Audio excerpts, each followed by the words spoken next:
Duele decirlo en voz alta, me robaron algo que no era un simple coche.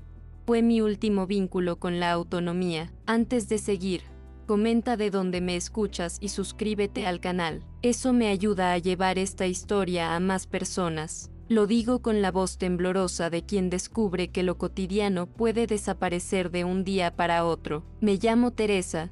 Tengo 66 años y durante más de 4 décadas trabajé en una tienda de tejidos. Esa vida modesta fue mi orgullo y mi refugio. En mi barrio me conocen por la constancia, por las manos endurecidas de quien cose no solo telas sino también sostén para una familia. No soy de las que hablan mucho, pero hoy el silencio pesa como una lámpara apagada que ya no ilumina mi camino. Valladolid siempre tuvo un olor particular, mezcla de pan tostado, humedad de piedra y el eco de campanas que se escuchan incluso con las ventanas cerradas. En esas calles crecí, en un barrio donde todos saben tu nombre y los rumores viajan más rápido que las cartas. Mi casa, de paredes amarillentas y cortinas viejas, era mi refugio y mi cárcel. Allí guardé cada gesto de mi vida, cada hilo de la historia que ahora intento desenredar. A veces, pienso que los muros saben más de mí que mi propia hija. En ellos quedó mi risa de joven, mi cansancio de madre y la sombra de un amor que la muerte se llevó hace ya 10 años. Nunca creí que la traición pudiera tener rostro familiar, ni que el dolor pudiera llegar en la forma de una simple llamada. Tu coche se ha vendido, Teresa, me dijo el vecino, y durante unos segundos no entendí las palabras. Pensé que era una confusión, una broma sin gracia, pero no lo era. Sentí como algo dentro de mí se quebraba, como si las costuras de mi propia historia se soltaran una a una. El coche era mi independencia, mi última alegría, la prueba de que aún podía moverme sin pedir permiso, y en un instante, todo eso desapareció. Desde entonces, las noches se volvieron más largas y el aire más pesado. Me descubrí, revisando los cajones vacíos, buscando los papeles del coche como si aún existiera, como si pudiera recuperarlo con solo pensarlo. En el espejo me sexta distinta, con una mirada que no reconocía, la de una mujer que ya no sabe en quién confiar. No es solo el coche lo que perdí, sino el respeto, el vínculo invisible que une a una madre con su hija. Y mientras el amanecer se filtra por las rendijas de la persiana, entiendo que este dolor no nació ayer. Llevaba años cosiéndose en silencio, punto por punto, hasta volverse inevitable. Cada mañana comenzaba igual, el sonido metálico del reloj despertador, el olor a café recién hecho y la luz tenue que se filtraba por la cortina del salón. Me gustaba esa rutina, esa sensación de control sobre lo pequeño. Encendía la radio, escuchaba las noticias de la mañana y me preparaba para otro día en la tienda. A mis 63 años, el trabajo era más que una obligación, era lo que me mantenía en movimiento, lo que daba sentido a mis pasos. Caminaba, siempre por la misma calle empedrada, saludando a los vecinos con una sonrisa breve. Algunos me llamaban Doña Teresa, otros simplemente levantaban la mano desde sus ventanas. Había un ritmo invisible que unía nuestras vidas, un compás de costumbre y resignación. Me gustaba observar las fachadas, los balcones llenos de geranios, los viejos que jugaban cartas frente al bar de Julián. En la tienda de tejidos, el tiempo tenía otro peso. El olor a algodón, lino y tintes era mi perfume diario. Las clientas habituales venían más por conversar que por comprar, y yo las escuchaba con paciencia. Sabía que detrás de cada elección de tela había un pedazo de historia, un vestido para una boda, unas cortinas nuevas después de un duelo, una colcha para recibir a un nieto. Mi jefe, don Ramón, confiaba en mí. Decía que tenía buen ojo para los colores y una habilidad especial para combinar texturas. En el fondo, lo que tenía era práctica y una memoria entrenada por los años. Cada día, al cerrar la tienda, pasaba el trapo húmedo por el mostrador y suspiraba. Me gustaba dejar todo limpio, en orden, como si así pudiera limpiar también mis pensamientos. La vuelta a casa era lenta. Me detenía a comprar pan en la esquina y charlaba un minuto con el panadero, que siempre me preguntaba por Lucía. ¿Cómo está tu hija?, decía con esa mezcla de curiosidad y afecto que tienen los vecinos de toda la vida. Yo respondía que bien, que trabajaba mucho, que apenas tenía tiempo para visitarme. Mentía un poco, pero lo hacía con ternura. Lucía era mi orgullo, siempre lo fue. Desde pequeña mostró un carácter fuerte, una ambición que me llenaba de temor y admiración al mismo tiempo. Quería salir de Valladolid, conocer el mundo, ser algo más que su madre, y yo, que apenas conocía lo que había más allá de Burgos, la alenté. No quería que repitiera mi vida. Cuando murió su padre, Lucía tenía apenas 20 años. El dolor la endureció, yo la sexta transformarse, perder la inocencia demasiado pronto. Durante meses apenas hablábamos. Ella evitaba la casa porque le recordaba a su padre, y yo me refugiaba en el trabajo. Fue entonces cuando aprendí a convivir con el silencio, a encontrar compañía en los pequeños sonidos del hogar. Con el tiempo, nuestra relación se volvió intermitente. Lucía venía los domingos, almorzaba conmigo y hablábamos de cosas superficiales, su trabajo, sus amigos, algún plan de viaje. Yo intentaba no hacer demasiadas preguntas. A veces se quedaba a dormir, pero otras se marchaba temprano, como si el aire de mi casa le resultara pesado. Ese a todo, me sentía tranquila. Había aprendido a no esperar demasiado. Tenía mis libros, mis plantas, mis tazas viejas. Me bastaba con eso. En los días de lluvia, me gustaba sentarme junto a la ventana con una manta y mirar cómo las gotas resbalaban por el cristal. Era mi forma de estar en paz. El coche era una extensión de mi cuerpo. Aquel Seat Ibiza color Burdeos había sido un regalo de mi marido antes de morir. ¿Para qué sigas moviéndote, Teresa?, me dijo. Aprendí a conducir tarde, con miedo, pero lo logré. Con ese coche iba al mercado, al médico, a la iglesia. Lo mantenía limpio, perfumado, como si cuidar de él fuera cuidar de su memoria. En el barrio, todos sabían que yo misma lo lavaba los sábados por la mañana. Era mi pequeño ritual. Lo hacía con calma, escuchando los pájaros y las voces de los niños que jugaban al fútbol. Me gustaba sentir el agua fría en las manos, el reflejo del sol sobre la pintura. A veces, algún vecino me decía: Teresa, todavía brilla como nuevo. Y yo sonreía. Esa rutina, tan sencilla, era mi refugio emocional. Me ayudaba a mantener el equilibrio. Vivía de forma ordenada, casi metódica. Los lunes lavaba la ropa, los martes cocinaba en cantidad para la semana, los miércoles barría el patio. Todo tenía su lugar, su momento. Tal vez era mi manera de mantener el control sobre algo en un mundo donde todo cambia demasiado rápido. Valladolid no ofrece muchas sorpresas a una mujer sola de mi edad, pero en esa previsibilidad encontré una forma de calma. Me gustaba escuchar las campanas de la iglesia San Benito marcando las horas, sentir el viento frío que baja por la calle Santiago en invierno, oler las castañas asadas en las esquinas durante el otoño. A veces, Lucía me llamaba por teléfono desde su trabajo. Eran conversaciones breves, casi formales. Mamá, ¿cómo estás? Bien, hija.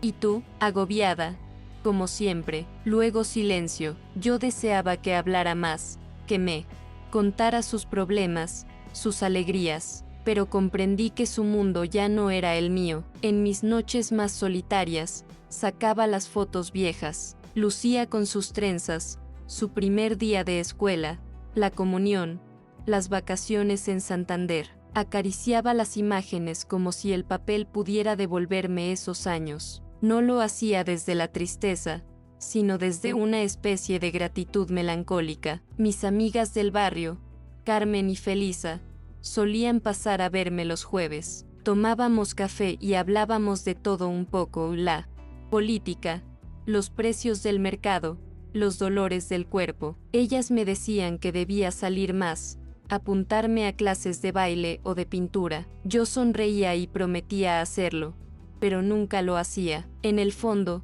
tenía miedo de cambiar. Me sentía segura en mi mundo pequeño, en mis hábitos, y aunque a veces envidiaba a mi hija por su libertad, también temía por ella. El mundo es cruel con los impulsivos. Yo lo sé, pero Lucía siempre decía que la vida era demasiado corta para quedarse quieta. Los domingos eran sagrados. Preparaba cocido, ponía la mesa con el mantel bordado por mi madre y encendía una vela junto a la foto de mi marido. Esperaba a Lucía con ilusión, aunque sabía que muchas veces no vendría. A veces aparecía sin avisar, otras ni siquiera llamaba. Yo me consolaba diciendo que al menos estaba bien. Cuando venía, traía consigo un torbellino de energía. Hablaba rápido, gesticulaba, se quejaba de su trabajo, de su marido, de la vida. Yo la escuchaba, intentando no juzgarla, pero a veces, sus palabras tenían filo. Tú no entiendes cómo son las cosas ahora, mamá, me decía, y tenía razón. No lo entendía del todo. Así era mi vida antes de que todo se derrumbara, tranquila, repetitiva, sostenida por pequeños rituales. No necesitaba grandes cosas, solo sentir que aún quedaba respeto, cariño y un poco de orden en mi mundo. Pero bastó un solo acto, una venta inesperada para hacerme comprender que, incluso en la calma más estable, siempre hay grietas esperando abrirse. Todo comenzó una tarde de jueves, cuando el cielo tenía ese color gris que anuncia lluvia. Yo estaba guardando unas telas en la trastienda cuando sonó el teléfono. Era Julián, mi vecino de enfrente. Teresa, ¿sabías que tu coche está en venta?, me dijo con voz cautelosa. Me reí, pensando que era una confusión, pero él insistió, lo sexta hace un rato. Lo están mostrando a un comprador en la esquina. Sentí un frío repentino en el estómago, una punzada que me obligó a sentarme. Cerré la tienda antes de lo habitual y caminé con paso rápido hacia casa. Mis manos temblaban y el corazón golpeaba como si quisiera salirse del pecho. Al doblar la esquina, lo vi. Mi coche, mi querido Seat Ibiza, estaba estacionado frente al portal, con el maletero abierto. Un hombre revisaba los documentos mientras Lucía, mi hija, hablaba animadamente a su lado. Reconocí su voz, su risa. Era ella, sin duda. Me quedé quieta, observando desde lejos, como si la escena no me perteneciera. No quería creerlo. Vi cómo estrechaban las manos, como el comprador se subía al coche y lo encendía. El motor rugió una última vez. Un sonido familiar que me atravesó el alma. Lucía le entregó las llaves con una sonrisa que me dolió más que cualquier golpe. Cuando el coche se alejó calle abajo, sentí que algo dentro de mí se rompía. No grité, no corrí, solo caminé despacio hasta la puerta y me quedé mirando el vacío que había dejado. El aire olía a gasolina y a traición. Entré en casa, me senté en la mesa del comedor y esperé. No sé cuánto tiempo pasó antes de que Lucía regresara. Quizás minutos, quizás horas. ¿Qué has hecho, Lucía?, le pregunté en cuanto entró. Ella me miró con esa mezcla de impaciencia y superioridad que siempre me irritó. Mamá, el coche solo estaba ocupando sitio. Además, no lo usabas. Me hacía falta el dinero, y así puedo irme de viaje unos días. Dijo unos días como si fuera una excusa leve, pero cada palabra era un clavo. Intenté mantener la calma, pero la voz me tembló. ¿Y no pensaste en mí, en lo que significaba para mí? Ella suspiró, cansada, como si fuera yo la que exageraba. Mamá, eres demasiado dramática. Era un coche viejo, nada más. Esa frase, nada más, me golpeó como una bofetada. Para ella era un objeto, para mí, una parte de mi historia. Esa noche no dormí. Caminé por la casa vacía, tocando los lugares donde guardaba los papeles del coche, el llavero con la foto de su padre, las facturas del taller. Todo estaba ordenado, igual que siempre, pero ya no significaba nada. Sentí que la casa entera se me caía encima. Afuera llovía, y el sonido de las gotas golpeando el tejado acompañó mi llanto silencioso. Al día siguiente, los rumores ya corrían por el barrio. Dicen que su hija le vendió el coche sin permiso.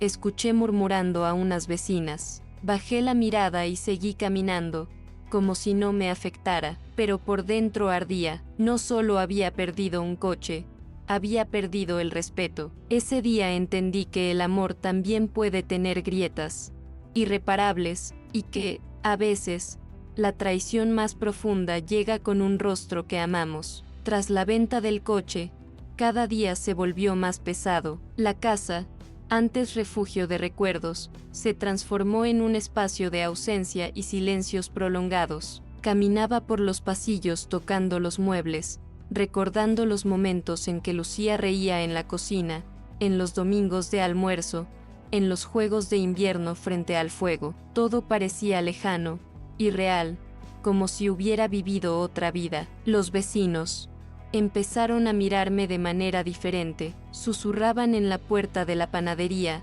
en la calle, comentando con cierta sorna que mi hija había sido práctica y yo demasiado apegada a las cosas. Cada comentario era un recordatorio punzante de que mi vida estaba expuesta, que mi vulnerabilidad era evidente para todos. Sentía una mezcla de rabia y tristeza que me consumía lentamente. Me sentaba junto a la ventana y miraba el vacío frente a la casa, esperando ver el coche, esperando un regreso que nunca ocurriría. El tiempo se alargaba. Cada minuto parecía un golpe más a mi orgullo y a la fe que tenía en mi hija. Lucía enviaba mensajes desde Italia, fotos sonrientes con su suegra, mostrando paisajes, cafés y museos. Cada imagen era un recordatorio cruel de mi soledad y de la traición. No respondía, solo miraba las fotografías con el corazón oprimido, sintiendo que la distancia entre nosotras se ensanchaba de manera irremediable. Intenté hablar con ella, explicarle lo que sentía. Lucía, esto no es solo un coche, es mi vida, mis recuerdos, mi independencia.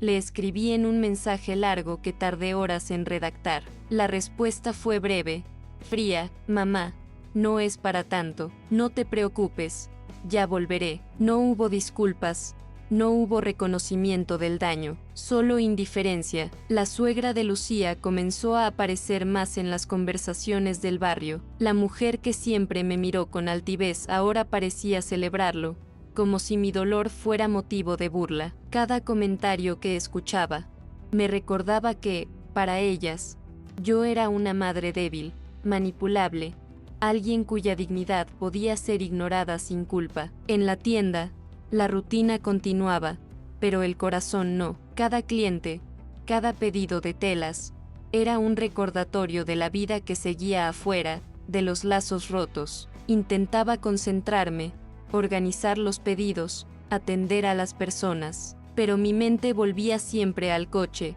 a Lucía, a la traición que no podía borrar. Las noches eran peores. Me acostaba temprano, pero no podía dormir. Escuchaba los sonidos del barrio, los perros ladrando, los pasos de alguien cruzando la calle, y en cada ruido imaginaba que Lucía regresaba o que alguien venía a darme una mala noticia. La ansiedad se convirtió en un huésped permanente. Intenté refugiarme en la iglesia. Los domingos me sentaba en el último banco, escuchando misa, intentando encontrar consuelo en las palabras del sacerdote. Pero incluso allí, entre cánticos y rezos, sentía un vacío que nadie podía llenar. Mis oraciones eran fragmentos de rabia contenida y llanto silencioso. Carmen y Felisa, mis amigas del barrio, notaron mi cambio. Teresa, algo te pesa, lo veo en tu mirada, me dijeron un jueves. Intenté disimular,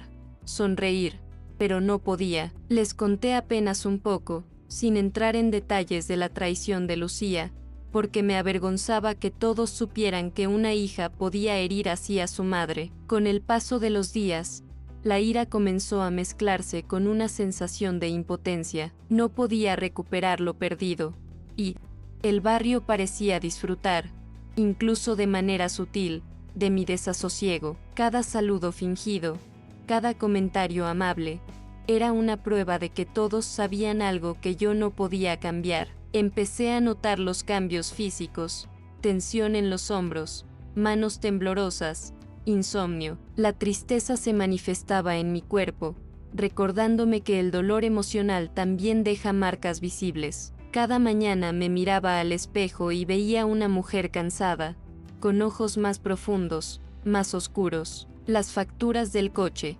seguían llegando a casa. No sabía qué hacer con ellas. Las revisaba una y otra vez, sintiendo que cada número era un recordatorio de que algo que me pertenecía ya no estaba, y que nadie parecía dispuesto a reparar ese daño. Intenté hablar con mi hija de nuevo, esta vez por teléfono. Lucía, necesitamos resolver esto, dije con voz temblorosa pero firme. Ella respondió con impaciencia, con un mamá, ya no me hables de eso, es inútil. No entendía que no era el coche, era mi dignidad, el respeto.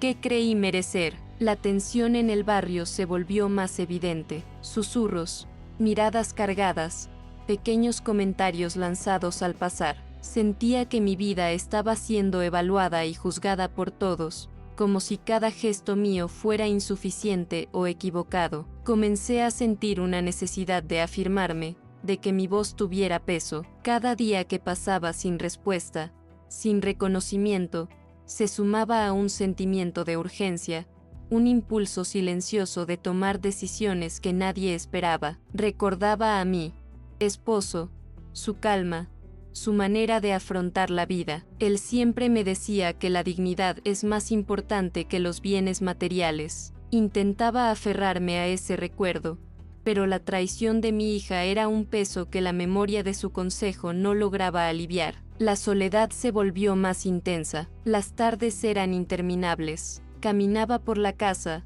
limpiando, reorganizando, tocando los muebles, buscando algo que me recordara que todavía podía controlar algo. Todo parecía inútil, pero no podía dejar de intentarlo. Mi mente empezaba a idear maneras de recuperar respeto, de dejar un mensaje claro sin necesidad de palabras. Pensamientos sobre mudanza, venta, cambios drásticos empezaron a aparecer como soluciones posibles, aun cuando el miedo a la desaprobación del barrio me paralizaba. Un domingo, mientras preparaba la mesa para el almuerzo, la ausencia de Lucía era más evidente que nunca. Miraba el plato vacío frente a mí y sentí un dolor profundo, mezclado con una creciente determinación de que algo debía cambiar. Empecé a notar cómo cada acción de Lucía, cada mensaje desde su viaje, cada fotografía feliz con su suegra, se convertía en una provocación silenciosa. Era como si el mundo entero conspirara para recordarme que había sido ignorada,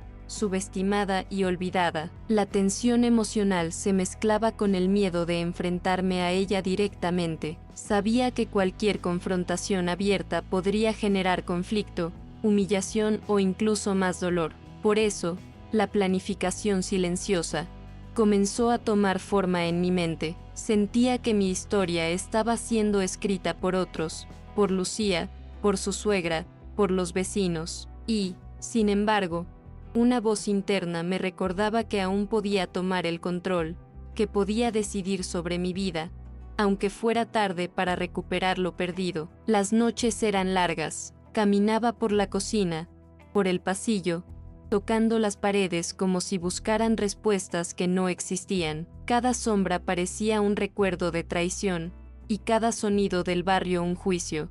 Silencioso, empecé a escribir notas, apuntes, ideas, no para Lucía, sino para mí misma, para aclarar mis pensamientos, para preparar una acción que pudiera devolverme la sensación de poder sobre mi propia historia. Observaba los muebles, las fotos, los recuerdos, y comprendía que todo aquello estaba ligado al pasado, a la vida que había compartido con Lucía y su padre. Nada de eso podía desaparecer, pero sí podía transformarse. La rabia y la tristeza comenzaron a fusionarse en determinación. Ya no era solo un sentimiento de pérdida, era un impulso de acción. La necesidad de justicia silenciosa crecía en mí con cada día que pasaba, silenciosa pero implacable. Fue en ese instante, mientras miraba la puerta del patio, que tomé la decisión que cambiaría todo. Entendí que mi dignidad y mi tranquilidad valían más que cualquier objeto,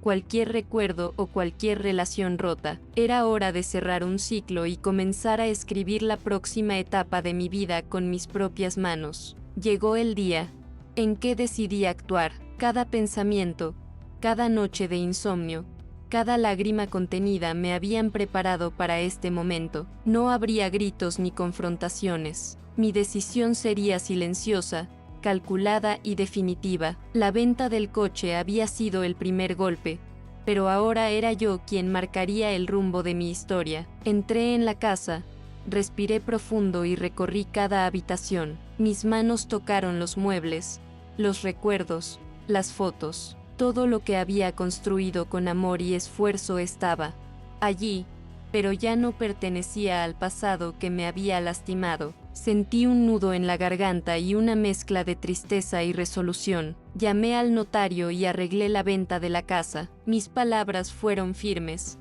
claras, sin titubeos. Nadie debía impedir que yo tomara esta decisión. Cada detalle estaba controlado.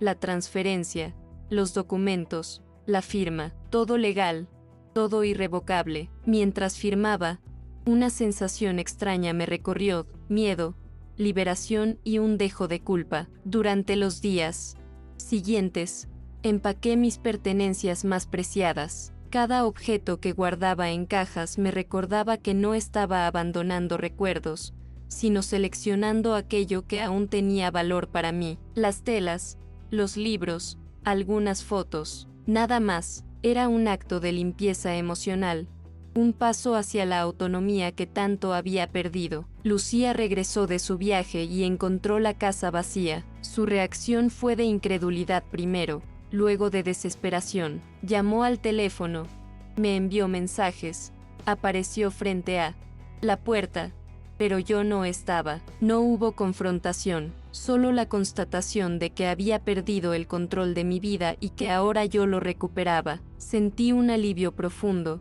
inesperado, al ver que nadie podía reclamarme lo que ya había decidido. Cada paso que daba en dirección al mar, hacia mi nueva casa, era un recordatorio de que la libertad tiene un precio, pero también un valor incalculable. La soledad ya no era castigo, sino compañía elegida. La suegra de Lucía, que siempre me había mirado con desdén, también quedó fuera de mi vida. Su arrogancia ya no tenía efecto sobre mí. Su juicio y su manipulación se disolvieron frente a mi determinación. Comprendí que la verdadera autoridad no se impone, se ejerce sobre uno mismo. Caminando por los pasillos vacíos, me descubrí a mí misma más fuerte de lo que había imaginado. No había lágrimas esta vez, solo un silencio lleno de certeza. El acto de vender la casa no fue venganza, sino afirmación. Cada decisión tomada reflejaba que ya no permitiría que nadie definiera mi valor ni mi dignidad. La noche anterior a mudarme, me senté junto a la ventana con una taza de té y observé la ciudad que dejaba atrás. Había tristeza, sí, pero también orgullo. Cada calle, cada vecino, cada recuerdo tenía un lugar en mi memoria, pero ya no dictaba mi presente ni mi futuro. La liberación se sentía como un viento suave que despeja la niebla. Finalmente, partí hacia mi nueva vida junto al mar. Con cada kilómetro que me alejaba, sentía como se disolvía el peso que había cargado durante semanas. La emoción era intensa: miedo, alegría, pena y esperanza mezcladas en un solo sentimiento. Caminé por la orilla, dejando que las olas borraran los ecos del pasado, consciente de que mi historia seguía, pero esta vez bajo mis propias reglas. La primera mañana en mi nueva vivienda junto al mar fue un despertar lleno de luz. Abrí la ventana y el olor a sal y algas llenó mis pulmones. Por primera vez en semanas,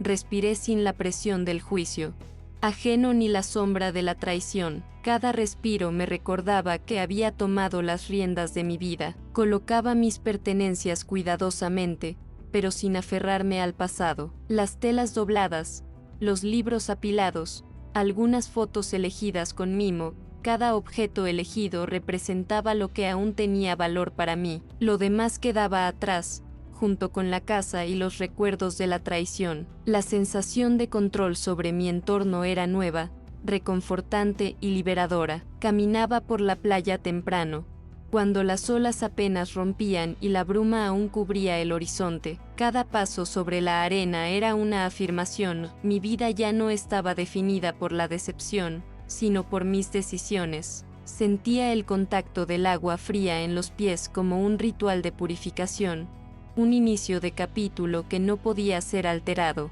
Recordaba a Lucía, su ausencia, la indiferencia de su madre. La tristeza por la distancia no desaparecía, pero se mezclaba con orgullo y claridad. Entendí que el amor filial no puede existir sin respeto mutuo, y que a veces dejar ir es la forma más auténtica de amor. Aprendí a escucharme a mí misma nuevamente. Mi voz interior, que había permanecido callada durante años por miedo y costumbre, volvía a ser fuerte. Cada decisión tomada reafirmaba mi valor, recordándome que no debo depender de la aprobación de otros para sentirme completa. Las tardes junto al mar se convirtieron en mi nuevo refugio. Observaba la espuma rompiéndose en la orilla, los pájaros surcando el cielo y los pescadores regresando con redes llenas. Todo parecía simple y perfecto en su ritmo natural, recordándome que la vida puede continuar incluso después de pérdidas profundas. Comencé a reconectar con mi propio bienestar: pequeñas caminatas, desayunos frente al horizonte, escuchar el rumor de las olas. Cada gesto era un acto de amor hacia mí misma, un recordatorio de que la felicidad depende de decisiones conscientes, no de expectativas ajenas. Reflexionando, comprendí que la traición y el dolor habían sido catalizadores de mi transformación. Lo que parecía un castigo se convirtió en un regalo, la oportunidad de redescubrir mi valor, de afirmar mi independencia y de elegir mi entorno. La pérdida se había transformado en libertad. La vida continuaba, y yo seguía presente en cada momento. Ya no estaba definida por la angustia, ni por el miedo al juicio de los demás. La dignidad y la autonomía habían reemplazado la sensación de impotencia. Caminaba por la playa con pasos firmes, consciente de que el futuro era mío para escribirlo. Mientras el sol se hundía en el horizonte, comprendí que cada acto, cada decisión tomada en silencio, había construido mi nueva historia. Miré el mar y sentí paz, tristeza y orgullo al mismo tiempo. Historias como esta no pueden más permanecer en silencio. Recordé que la verdadera fuerza nace de la capacidad de cerrar ciclos y caminar hacia adelante, sin mirar atrás.